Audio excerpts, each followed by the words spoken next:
જિગ્નેશ મેવાણી જેવા ધારાસભ્ય કક્ષાના વ્યક્તિની સામે બુટલેગરનો પરિવાર, પોલીસ અને સંઘવી બધા પોતે હામાં પડ્યા, તો આમ જનતાનો તો બચારાઓના ફીણ નીકળી જાય. AIR ન્યૂઝ આપનું સ્વાગત કરે છે. Like, follow, subscribe and share. Gopal ઇટાલિયાએ બોલાવી સર્વપક્ષીય બેઠક. ગુજરાતમાં ચાલી રહેલા દારૂ અને ડ્રગ્સના ખુલ્લેઆમ વેચાણ અને તેને લગતા થતા ભ્રષ્ટાચાર, લાંચ વગેરે પર અંકુશ લાવવા લખ્યો ગૃહમંત્રીને પત્ર.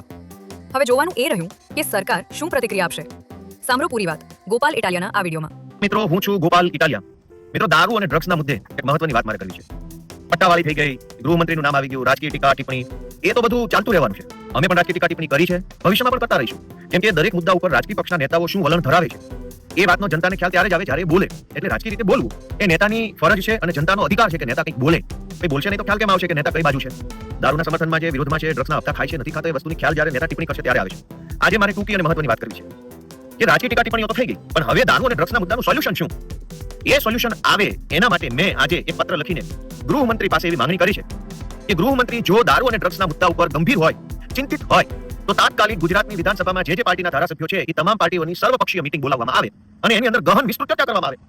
વિધાનસભામાં અનેક વખત જોયું છે કે સર્વપક્ષીય ક્રિકેટ મેચ યોજાય છે, એમાં બધા પક્ષના ધારાસભ્યો 2-5 દિવસ સુધી દડા બેટ રમે છે, મજા કરે જનતાના પૈસે. વિધાનસભાની અંદર સર્વપક્ષીય સાંસ્કૃતિક તહેવારો પણ ઉજવાય છે. વિધાનસભાની અંદર સર્વપક્ષી ભોજન સમારંભ પણ થાય છે. વિધાનસભામાં સર્વપક્ષીય ઘણું બધું થાય છે. નવા વર્ષના સ્નેહ મિલનની ઘણીવાર યોજાય છે. તો દારૂ અને ડ્રગ્સના મુદ્દે સર્વપક્ષીય બેઠક કેમ નહીં?